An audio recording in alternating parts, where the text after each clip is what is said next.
Io mi occupo del Veneto, non conosco le dinamiche romane, dico semplicemente che mi sembra che la scissione di Renzi lasci spazio a un PD che potrà definitivamente fare un partito unico con i 5 Stelle, prima o poi accadrà, anche perché ai 5 Stelle è stato tolto l'alibi di Renzi, di Boschi, di tutte queste partite. E dall'altro penso che si vanno a formare di nuovi soggetti politici, vedremo poi come andrà. In Veneto siamo preoccupati di fare l'autonomia e molte altre robe, di certo non di queste magagne qui che riguardano altri. Nella lettura di Luca Zaia, l'uscita di Matteo Renzi dal Partito Democratico è solo un primo passo dell'evoluzione che prenderà in futuro l'asse PD 5 Stelle.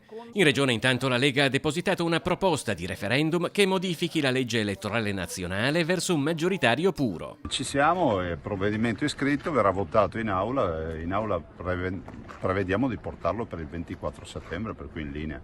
Condividiamo questa sfida, che è poi la sfida di fare in modo che in questo paese chi prende più voti vada a governare, esattamente quello che accade in tutte le regioni italiane. Il governatore che prende più voti va a governare. Non si capisce perché a livello nazionale dobbiamo delegare poi il Parlamento e quindi i partiti a trovare una maggioranza. La richiesta di referendum andrà al voto in altri 6 consigli regionali. Perché la proposta passi, almeno 5 la dovranno approvare senza emendamenti. Zaia prosegue anche l'impegno per l'autonomia del Veneto. È vicino, fra qualche giorno, nel senso che il 23 lunedì 23 avrò l'incontro con il ministro Boccia, abbiamo volentieri questo incontro, dimostreremo che abbiamo le carte a posto, che è tutto in linea con la legge, per cui in questo paese abbiamo dato inizio a questo dibattito e prima o poi lo si chiuderà.